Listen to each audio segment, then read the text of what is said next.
ನಮಸ್ಕಾರ. CBS news ವಾರ್ತೆಗಳಿಗೆ ಸ್ವಾಗತ. ವಾರ್ತೆಗಳ ವಿವರ.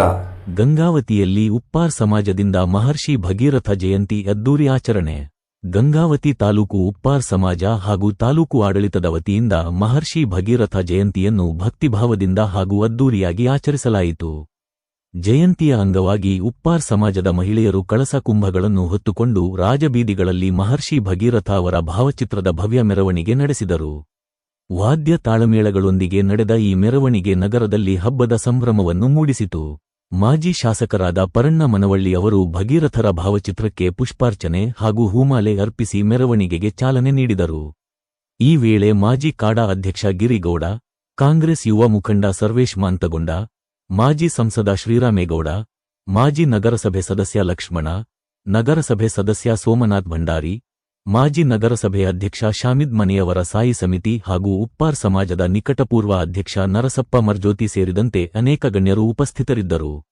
ಉಪ್ಪಾರ್ ಸಮಾಜದ ಅಧ್ಯಕ್ಷರಾದ ಅಮರಜ್ಯೋತಿ ವೆಂಕಟೇಶ್ ಅವರ ನೇತೃತ್ವದಲ್ಲಿ ಕಾರ್ಯಕ್ರಮ ನಡೆಯಿತು. ಗೌರವಾಧ್ಯಕ್ಷ ಯಲ್ಲಪ್ಪ ಕಟ್ಟಿಮನಿ, ಯಮನೂರಪ್ಪ ಹುಲಿಗಿ, ಮನಹಳ್ಳಿ ಮುಕ್ಕಣ್ಣ, ನಾಗರಾಜ್ ಬಳಗಾನೂರ, ಯಂಕಪ್ಪ ಕಟ್ಟಿಮನಿ, ಮಹೇಶ್ ಸಾಗರ್, ಪಂಪಾಪತಿ ಇಂಗಳಗಿ, ಗೋಪಾಲ ಹುಲಿಗಿ, ರಾಘವೇಂದ್ರ ರಂಗಪ್ಪ, ಸಂತೋಷ್ ಹುಲಿಗಿ, ವೆಂಕೋಬಿ ಕೊಂಡೆಕರ್, ಕಟ್ಟೆಮನೆ ಯಂಕಪ್ಪ, ಚಿಲ್ಕಟ್ ಯಂಕಪ್ಪ ಸೇರಿದಂತೆ ಹಲವರು ಹಾಗೂ ಸಮಾಜದ ಯುವಕರು ಮತ್ತು ಮಹಿಳೆಯರು ಹೆಚ್ಚಿನ ಸಂಖ್ಯೆಯಲ್ಲಿ ಭಾಗವಹಿಸಿದರು. ಭಗೀರಥ ವೃತ್ತದಲ್ಲಿ ಮಹರ್ಷಿ ಭಗೀರಥರ ಭಾವಚಿತ್ರಕ್ಕೆ ಪೂಜೆ ಸಲ್ಲಿಸಿದ ನಂತರ ನಮ್ಮ ಸಿಬಿಎಸ್ ನ್ಯೂಸ್ ಟಿವಿ ಮಾಧ್ಯಮದೊಂದಿಗೆ ಮಾತನಾಡಿದ ಮಾಜಿ ಶಾಸಕ ಪರಣ್ಣ ಮನವಳ್ಳಿ ಅವರು, ಉಪ್ಪಾರ್ ಸಮಾಜ ಮಾತಿನಂತೆ ನಡೆದುಕೊಳ್ಳುವ ಶಿಸ್ತಿನ ಸಮಾಜವಾಗಿದೆ. ರಾಜಕೀಯ ಮತ್ತು ಶಿಕ್ಷಣ ಕ್ಷೇತ್ರಗಳಲ್ಲಿ ಇನ್ನಷ್ಟು ಬೆಳವಣಿಗೆ ಸಾಧಿಸಬೇಕಾಗಿದೆ.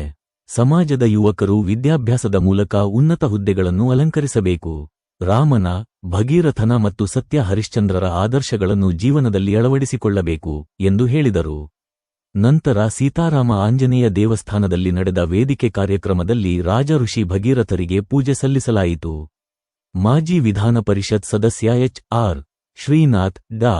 ಅಂಬರೀಶ್ ಪಾಟೀಲ್, ಮಾಜಿ ಕಾಡಾ ಅಧ್ಯಕ್ಷ ತಿಪ್ಪೇರುದ್ರಸ್ವಾಮಿ, ನಗರಸಭೆ ಸದಸ್ಯರಾದ ನೀಲಕಂಠ ಕಟ್ಟಿಮನಿ, ಉಮೇಶ್ ಸಿಂಗನಾಳ, ವಾಸುದೇವನಹಳ್ಳಿ ರಾಮಣ್ಣ ಕುರಿತಲಿ ಕಾರ್ಯಕ್ರಮವನ್ನು ಉದ್ಘಾಟಿಸಿದರು. ಈ ಸಂದರ್ಭದಲ್ಲಿ ಮಾತನಾಡಿದ ಎಚ್.ಆರ್. ಶ್ರೀನಾಥ್ ಅವರು, ಉಪ್ಪಾರ್ ಸಮಾಜವು ಸರ್ವ ಸಮಾಜದೊಂದಿಗೆ ಉತ್ತಮ ಬಾಂಧವ್ಯ ಹೊಂದಿಕೊಂಡು ಮುನ್ನಡೆಯುತ್ತಿದ್ದು, ಪ್ರತಿ ವರ್ಷ ಭಗೀರಥ ಜಯಂತಿಯನ್ನು ಅದ್ದೂರಿಯಾಗಿ ಆಚರಿಸುತ್ತಿರುವುದು ಶ್ಲಾಘನೀಯ ಎಂದು ಹೇಳಿದರು. ಮಹರ್ಷಿ ಭಗೀರಥರ ತಪಸ್ಸಿನ ಫಲವಾಗಿ ಗಂಗಾನದಿ ಭೂಮಿಗೆ ಹರಿದು ಬಂದಿದ್ದು, ಪೂರ್ವಜರ ಶಾಪ ವಿಮೋಚನೆಗಾಗಿ ಅವರು ಮಾಡಿದ ತ್ಯಾಗ ಸ್ಮರಣೀಯವಾಗಿದೆ. ಅವರ ಆದರ್ಶಗಳನ್ನು ಪ್ರತಿಯೊಬ್ಬರೂ ಜೀವನದಲ್ಲಿ ಅಳವಡಿಸಿಕೊಳ್ಳಬೇಕು ಎಂದು ಅವರು ಕರೆ ನೀಡಿದರು. ಇದೇ ಸಂದರ್ಭದಲ್ಲಿ ಮಾತನಾಡಿದ ಡಾ. ಅಂಬರೀಶ್ ಪಾಟೀಲ್ ಅವರು, ಗಂಗೆಯನ್ನು ಧರೆಗೆಳಿಸಿದ ಭಗೀರಥರ ಜಯಂತಿ ಆಚರಣೆ ನಮಗೆ ಸಂತೋಷವನ್ನು ತಂದಿದೆ. ಮಹಿಳೆಯರು ತಮ್ಮ ಮಕ್ಕಳಿಗೆ ಭಗೀರಥ, ಶ್ರೀರಾಮಚಂದ್ರರಂತಹ ಮಹನೀಯರ ಗುಣಗಳನ್ನು ಪರಿಚಯಿಸಿ ಅವರ ಇತಿಹಾಸವನ್ನು ತಿಳಿಸಬೇಕು. ಆಗ ಮಾತ್ರ ಸಮಾಜ ಸುಧಾರಣೆಗೆ ಪೂರಕವಾಗುತ್ತದೆ ಎಂದು ತಿಳಿಸಿದರು.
ಸಹಕಾರ ಕೊಟ್ಟಿರ್ತಕ್ಕಂಥ ಇಂಥ ದೊಡ್ಡ ಸಮಾಜ, ದೊಡ್ಡ ಪ್ರಮಾಣದಲ್ಲಿ ನೀವು ಜಯಂತಿಯನ್ನು ಮಾಡ್ತಾ ಬಂದಿದ್ದೀರಿ. ಗಂಗಾವತಿ ತಾಲೂಕಿನ ಒಂದು ಸಮಾವೇಶವನ್ನು ಕೂಡ ಆತನ ನೆನಪಿನಲ್ಲಿ ಇವತ್ತು ಅರಿತುದನ್ನು ಕೇಳಿದ್ದನ್ನು ಮರೆಯದನ್ನು ಹಾಗೆ ಮಹಾತ್ಮರನ್ನು ಅರಿತು ಮರೆಯದೆ ಜೀವನದಲ್ಲಿ ನಾವು ಪಾವನಾಗಬೇಕಂತಕ್ಕಂಥ ವಿಚಾರಗಳ ಮೇಲೆ ಗಂಗಾವತಿಯಲ್ಲಿ ಎಲ್ಲ ಸಮಾಜದವರು ಕೂಡಿಕೊಂಡು ಅತಿ ಅದ್ದೂರಿಯಾಗಿ ಆಚರಣೆ ಮಾಡೋದ್ರ ಜೊತೆಗೆ ಈ ಕಾರ್ಯಕ್ರಮದಲ್ಲಿ ನಮ್ಮ ಮಾಜಿ ಸಂಸತ್ ಸದಸ್ಯರು ಶಿವರಾಮಗೌಡರು, ಗಿರೇಗೌಡರು, ನಮ್ಮ ಲಕ್ಷ್ಮಣಪ್ಪನವರು, ಜೊತೆಗೆ ತಾಲೂಕು ಆಡಳಿತ ಮತ್ತು ವಿಶೇಷವಾಗಿ ಎಲ್ಲರೂ ಸಹಿತ ಭಾಗವಹಿಸೋದ್ರ ಮುಖಾಂತರ ಇವತ್ತು ಶ್ರೀ ರಾಜಋಷಿ ಭಗೀರಥ ಮಹರ್ಷಿಗಳ ಒಂದು ಆದರ್ಶಗಳನ್ನ ನಾವು ಜೀವನದಲ್ಲಿ ಅಳವಡಿಸಿಕೊಳ್ಳುವುದರ ಮುಖಾಂತರ ಕಾರ್ಯ ಮಾಡಿದಾಗ ಮಾತ್ರ ಈ ಒಂದು ಜಯಂತಿಗೆ ವಿಶೇಷ ಅರ್ಥ ಬರ್ತದೆ ಅನ್ನುವಂತ ಮಾತನ್ನು ಹೇಳಿ ಇವತ್ತು ಶ್ರೀ ರಾಜಋಷಿ ಭಗೀರಥ ಮಹರ್ಷಿಗಳ ಒಂದು ಜಯಂತಿಯನ್ನು ಅದ್ದೂರಿಯಾಗಿ ಆಚರಣೆ ಮಾಡುವಂತ ಕಾರ್ಯವನ್ನ ಎಲ್ಲ ಸಮಾಜದವರು ಕೂಡಿ ಮಾಡ್ತಾ ಇದ್ದಾರೆ. ಎಲ್ಲರಿಗೂ ವಿಶೇಷವಾದಂತಹ ಶುಭಾಶಯಗಳನ್ನು ಕೋರಿ ನನ್ನ ಎರಡು ಮಾತು.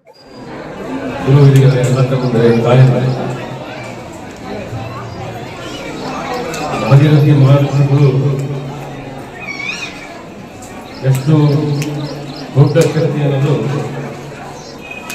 ಇಡೀ ನಮ್ಮ ಭಾರತ ದೇಶದ ಇತಿಹಾಸದಲ್ಲೇ ಇವತ್ತು ಉತ್ತರ ಭಾರತ ಇವತ್ತೇನು ಉತ್ತರ ಭಾರತ ಇದೆಯಪ್ಪ ಅಂದರೆ ಇವತ್ತು ಭಾಗವಹಿಸಿ ಮಹಾಮಾವೇಶಗಳಿಂದ ಇರ್ತಕ್ಕಂಥದ್ದು. ಯಾಕಂದರೆ ಆ ಋಷಿಗಳ ಒಂದು ದೊಡ್ಡ ತಪಸ್ಸಿನಿಂದ ಇವತ್ತು ಹಿಮಾಲಯಗಳನ್ನು ಸೃಷ್ಟಿ ಮಾಡಿಸಿ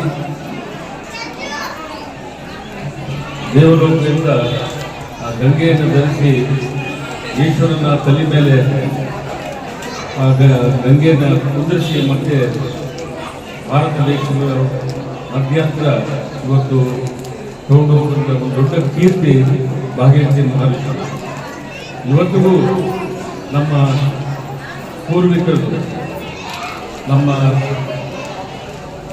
ದೇಶದ ಹೆಣ್ಣುಗಳು ಅಲ್ಲೊಂದು ಪವಿತ್ರವಾದಂಥ ಗಂಗೆಯಲ್ಲಿ ಸ್ನಾನ ಮಾಡ್ತಕ್ಕಂಥದ್ದು ಅವರ ಪಾಪಗಳನ್ನು ತೊಳೆದು ಇವತ್ತು ಮೋಕ್ಷಕ್ಕೆ ದಾರಿ ಕೊಡ್ತಕ್ಕಂಥದ್ದು ಗಂಗೆ ಒಂದು ಮಾತ್ರ ಅಲ್ಲದು, ಅದು ಭಾಗೀರಥಿ ಕೂಡ ಸಲ್ಲಿಸ್ತಕ್ಕಂಥ. ಅದರಿಂದ ಇವತ್ತು ಭಾಗೀರಥಿ ಮಹರ್ಷಿಗಳು ನಮ್ಮೆಲ್ಲರಿಗೆ ಆರಾಧ್ಯ ದೇವರು. ಮತ್ತು ಗಂಗಾವತಿ ನಗರದಲ್ಲಿ ಇವತ್ತು ಅನೇಕ ಹಿರಿಯರು ನಮ್ಮ ಗಂಗಾವತಿ ನಗರಕ್ಕೆ ಉಪ್ಪಾರ ಸಮಾಜ ಬಹಳಷ್ಟು ಜನ ಕುರಿಯರು, ಅಮರಜ್ಯೋತಿ ದುರ್ಗಪ್ಪನವರು, ನಮ್ಮ ರಾಮಣ್ಣವರಾಗಲಿ ಇವತ್ತು ಅನೇಕ ಯಜಮಾನರಿದ್ದಾರೆ. ಇವತ್ತು ಅವರೆಲ್ಲ ಸ್ಮರಿಸಬೇಕಾಗ್ತದೆ. ಇವತ್ತು ಅವರೆಲ್ಲರ ಒಂದು ಸಹಕಾರದಿಂದ ಅವರು ನಗರಸಭಾ ಅಧ್ಯಕ್ಷರಾಗಿ, ಅವರು ನಗರಸಭಾ ಸದಸ್ಯರುಗಳಾಗಿ ಇವತ್ತು ಗಂಗಾವತಿ ಸೇವೆಯನ್ನು ಮಾಡತಕ್ಕಂಥ ಒಂದು ಕೀರ್ತಿ ಉಪ್ಪಾರ ಸಮಾಜವನ್ನು ಇದೆ. ಅದರಿಂದ ಇವತ್ತು ನಾವೆಲ್ಲರೂ ಉಪ್ಪಾರ ಸಮಾಜದ ಜೊತೆ ಕೈ ಜೋಡಿಸ್ಬೇಕು. ಏನೇ ಒಂದು ಅವರ ಹಬ್ಬದಲ್ಲಿ ನಾವು ಕೈ ಜೋಡಿಸ್ಬೇಕು, ಅವ್ರ ದುಃಖದಲ್ಲಿ ಕೂಡ ನಾವು ಅವ್ರ ಜೊತೆ ಇರಬೇಕು. ಏನೇ ಕಷ್ಟ ನಾವು ಎಲ್ಲ ಜನಾಂಗದಲ್ಲೂ ಈ ಸಮಾಜಕ್ಕೆ ಇದ್ರೆ ಮಾತ್ರ ಇವತ್ತು ನಾವು ಅಣ್ಣ ತಮ್ಮರಾಗಿ ಬಾಳಲಿಕ್ಕೆ ಒಂದು ದಾರಿ ಇರ್ತದೆ. ಅದರಿಂದ ಇವತ್ತು ನಾವೆಲ್ಲರೂ ಈ ಪವಿತ್ರವಾದ ದಿವಸ ಎಲ್ಲರೂ ಆಚರಣೆ ಮಾಡಬೇಕು, ಭಾಗೀರಥಿ ಮಹರ್ಷಿಗಳು ಜಯಂತಿ ಅಂತ. ಅದರಿಂದ ಇವತ್ತು ನಾವೆಲ್ಲರೂ ಭಾಗವಹಿಸಲು ಮತ್ತು ಇವತ್ತು ನಮ್ಮ ತಾತ ಎಲ್ಲ ತಾಯಂದ್ರಂತರು ಬಿಸಿಲಾಗ ಬಂದಿವಿ, ನೀವೇನು ಸರ್ ಅಲಾಂತ ಕಣ್ಣಿಗೆ ಬಂದಿರಿ, ಈಗ ಬಂದು ಮಾತಾಡಿ ಹೋಗ್ತೀರಿ ಅಂತ ಗೊತ್ತೈತಿ. ಬೈಕ್ ಹೋಗ್ಬೇಡ್ರಮ್ಮ, ಬಿಸಿಲು ಭಾಳ ಐತಿ.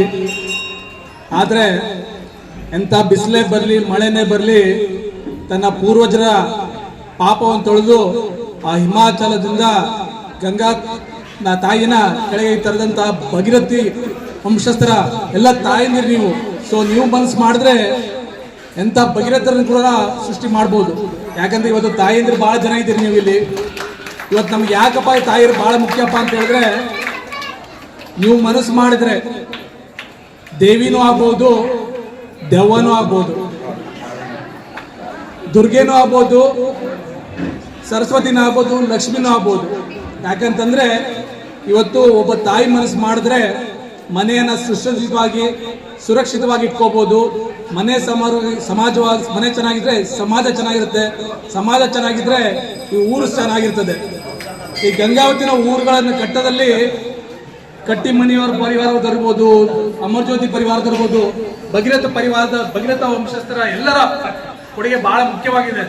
ಯಾಕಪ್ಪ ಅಂತಂದ್ರೆ ಇವತ್ತು ಗಂಗಾವತಿ ಉಳಿಯೋದಕ್ಕಾಗಿ ಪ್ರತಿಯೊಂದು ಸಣ್ಣ ಸಣ್ಣ ಸಮಾಜಗಳು ಕೂಡ ಬಹಳ ಮುಖ್ಯ ಪಾತ್ರ ವಹಿಸ್ತವೆ ಅಂತ ಹೇಳ್ತಾ, ನೀವು ದಯವಿಟ್ಟು ಬರೀ ಇವತ್ತು ಕರ್ನಾಟಕದಲ್ಲಿ ಯಾರೋ ಒಬ್ಬ ಟ್ರಾನ್ಸ್ಪೋರ್ಟ್ ಕಾಂಟ್ರಾಕ್ಟರ್ ಫ್ಲೈಟಲ್ಲಿ ಹೋಗ್ತಾ ಇದ್ದಾನಪ್ಪ ಅಂತಂದ್ರೆ ಈ ಜನಾಂಗದ ಒಬ್ಬ DY ಉಪ್ಪಾರ್ ಸಾಹೇಬ್ ಅಂತ ಹೇಳ್ಬೋದಾಗ್ತದೆ. ಒಬ್ಬ ಮನಸ್ಸು ಮಾಡಿದ್ರೆ ಆ ಹಿಮಾಚಲದಲ್ಲಿ ಹೇಗೆ ತಾಯಿ ಗಂಗಾ ಮಾತೆಯನ್ನು ಕರ್ಕೊಂಡ್ಬಂದ್ರು, ನೀವುಗಳ ಮನಸ್ಸು ಮಾಡಿದ್ರೆ ನಿಮ್ಮ ಈ ಜನಾಂಗದ ನಮ್ಮ ಗಂಗಾವತಿಯ ಪ್ರತಿಯೊಂದು ಕುರಿಗಳು ಕೂಡ ಗಂಗಾವತಿಯ ಹೆಸರನ್ನ, ನಿಮ್ಮ ಮನೆತನದ ಹೆಸರನ್ನ, ನಿಮ್ಮ ಹೆಸರನ್ನ ಪ್ರಜ್ವಲಿಸಬಹುದು. ನೀವು ಮನಸ್ಸು ಮಾಡಿದ್ರೆ ಏನೆಲ್ಲ ಸಾಧಿಸಬಹುದು ಅಂತಾಗೆ ಆ ಆಂಜನೇಯನ, ಇಲ್ಲೊಬ್ಬ ಆಂಜನೇಯ ದೇವ್ರ ಕುಡಿದೀವಿ. ಆಂಜನೇಯನ ತಾಯಿ ಯಾರಪ್ಪ ಅಂತಂದ್ರೆ ಅಂಜನಾ ದೇವಿ ಅಂತ ಹೇಳ್ತೀವಿ. ಇವತ್ತು ಅಂಜನಾ ದೇವಿ ಇರಲಿಲ್ಲ ಅಂತಂದ್ರೆ ಆಂಜನೇಯ ಇಲ್ಲಿ ಬರ್ತಿರ್ಲಿಲ್ಲ. ಸೊ ಇಲ್ಲಿರೋ ಮಾತ್ರ ಎಲ್ಲರೂ ಮನಸ್ಸು ಮಾಡಿದ್ರೆ ಭಗೀರಥರು ಜನ್ಮಿಸ್ಬೋದು, ಆಂಜನೇಯ ಕೂಡ ಜನ್ಮ ತಾಳಬಹುದು ಅಂತ ಹೇಳ್ತಾ, ಎಲ್ಲರಿಗೂ ಮತ್ತೊಮ್ಮೆ ಮಗದೊಮ್ಮೆ ಇಲ್ಲಿ ನೆರೆದಂತ ಎಲ್ಲ ಅಣ್ಣ ತಮ್ಮಂದಿರಿಗೆ ಮಾತ್ರ ಅವಕಾಶ ಕೊಟ್ಟಂತ ನಿಮ್ಮ ಎಲ್ಲರಿಗೂ ಹಿರಿಯರು ನಿಮ್ಮ ಪಾದಗಳನ್ನು ನಮಿಸುತ್ತಾ ಎಲ್ಲರಿಗೂ ಭಗೀರಥ ಜಯಂತಿಯ ಶುಭಾಶಯಗಳು ಕೋರ್ತಾ ಸರ್ವೇ ಜನ ಅದು ಭಗೀರಥ ಮಹರ್ಷಿಗಳನ್ನ ನಾವು ನೆನಪು ಮಾಡಿಕೊಳ್ಬೇಕು. 10ಕ್ಕೆ ಹಕ್ಕಿ, 20ಕ್ಕೆ ನಕ್ಕಿ, 30ಕ್ಕೆ ಮುರುಕ, 40ಕ್ಕೆ ನಾಚಿಕೆ, 50ಕ್ಕೆ ಅರುವು, 60ಕ್ಕೆ ಮರವು, 70ಕ್ಕೆ ಬಾಗಿ, 80ಕ್ಕೆ ಕಾಗಿ, 90ಕ್ಕೆ ಗೂಗಿ, 100 ಕೊತ್ಕೊಂಡು ಹೋಗಿ. ಮನುಷ್ಯ ಜನ್ಮದಲ್ಲಿ ಹುಟ್ಟಿದ ಮೇಲೆ ಹೊತ್ಕೊಂಡು ಹೋಗೋದಕ್ಕಿಂತ ಮುಂಚೆ ನಾವೇಕೆ ಈ ಜನ್ಮದಲ್ಲಿ ಬಂದಿವೆ, ನಮ್ಮ ಕರ್ತವ್ಯ ಏನು, ನಾವು ಯಾವ ರೀತಿ ಬದುಕಬೇಕು ಅಂತಕ್ಕಂತಹ ಸಿದ್ಧಾಂತದ ಆಧಾರದ ಮೇಲೆ ಬರುವಾಗ ನಾವು ಬರಿ ಕೈಯಿಂದ ಬಂದಿವೆ, ಹೋಗುವಾಗ ಬರಿ ಕೈಯಿಂದ ಹೋಗ್ತೀವಿ. ಈಗ ಜೀವನದಲ್ಲಿ ಮಧ್ಯ ನಮ್ಮ ಜೀವನವನ್ನು ಯಾವ ರೀತಿ ನಡೆಸಬೇಕು, ಸಾಧನೆ ಇಲ್ಲದೆ ಸತ್ತರೆ ಸಾವಿಗೆ ಅವಮಾನ. ಆ ದೃಷ್ಟಿಯಿಂದ ಏನನ್ನಾದರೂ ಸಾಧನೆ ಮಾಡ್ಬೇಕಂತ ನೆನೆಸ್ಕೊಂಡ್ರೆ ಸಪ್ತ ಋಷಿಗಳಲ್ಲಿ ಒಬ್ಬರಾಗಿರ್ತಕ್ಕಂಥ ಭಗೀರಥ ಮಹರ್ಷಿಗಳನ್ನ ನಾವು ನೆನೆಯುವುದು ಘನಮುಕ್ತಿ ಪದಂ ಶಿವಾಧವ. ಒಂದು ಜಾತಿಗೆ ಗುರುಗಳಲ್ಲ, ಇಡೀ ವಿಶ್ವಕ್ಕೆ ಗುರುಗಳಾಗಿ ಘೋರವಾಗಿರ್ತಕ್ಕಂಥ ತಪಸ್ಸನ್ನ ಮಾಡಿ ಧರೆಗೆ ಗಂಗೆಯನ್ನು ಉರುಳಿಸಿ ಇವತ್ತು ಪಾವನ ಮಾಡಿರ್ತಕ್ಕಂಥ ಮಹಾತ್ಮರು ಶ್ರೀರಾಮನ ವಂಶಸ್ಥರು, ಶ್ರೀರಾಮಚಂದ್ರನ ವಂಶಸ್ಥರಾಗಿರ್ತಕ್ಕಂಥ ಭಗೀರಥ ಮಹರ್ಷಿಗಳವರು ಇಡೀ ಜಗತ್ತ ಕಲ್ಯಾಣಕ್ಕೋಸ್ಕರ ಹುಟ್ಟಿ ಬಂದಿರತಕ್ಕಂಥ ಮಹಾತ್ಮರು. ಅಂತ ಮಹಾತ್ಮರನ್ನ ನೆನೆಯುವಂತ ದಿನ ಇವತ್ತು ಜಯಂತಿಯ ದಿನ. ಅವರು ಹಾಕಿಕೊಟ್ಟ ಅವರ ಸಾಧನೆ ಮಾರ್ಗದಲ್ಲಿ ಈ ಸಮಾಜ ಸುಮಾರು ವರ್ಷಗಳ ಹಿಂದೆ 94ರಲ್ಲಿ ನಾವು ರೈತಂಗಿದ್ದಾಗ ಇಲ್ಲಿ ಹುಲಿಗಪ್ಪ ಅಂತ ಅನೇಕ ಹಿರಿಯರು, ನಮ್ಮ ನಾರಾಯಣಿ, ಅಮರಜ್ಯೋತಿ ದುರ್ಗಪ್ಪನವರು ಎಲ್ಲರೂ ಸೇರ್ಕೊಂಡು ಇಲ್ಲೆಲ್ಲ ದೊಡ್ಡ ದೊಡ್ಡ ಯಜಮಾನರು ಸೇರ್ಕೊಂಡು ಏನಾರ ಸಮಸ್ಯೆಗಳಿದ್ರೆ ನಮ್ಮ ರೈತ ಪರ ಹೋರಾಟದಲ್ಲಿ ನಮ್ಗೆ ಪುಷ್ಟಿ ಕೊಟ್ಟು ನಮ್ಮನ್ನ ಈ ಯಂತ್ರಕ್ಕೆ ಬೆಳೆಸತಕ್ಕಂತ ಜಾಗ ಯಾವಾಗಾದ್ರೂ ಇದ್ರೆ ಇದು ಆಂಜನೇಯ ಸ್ವಾಮಿ ದೇವಸ್ಥಾನ ಅಂತಕ್ಕಂಥದ್ದನ್ನ ನಾವು ನೆನೆಸ್ಕೊಳ್ತಾ ಇದ್ದೀವಿ. ಇಲ್ಲಿ ಬಹಳ ವರ್ಷಗಳ ಮೊದಲು ನಾವು ಇಲ್ಲಿ ಕುಂತು ವಿಚಾರವನ್ನ ಮಾಡಿ ಸಮಾಜವನ್ನ ಕಟ್ಟುವಂತೆ ಕೆಲಸವನ್ನ ಮಾಡಿದ್ವಿ.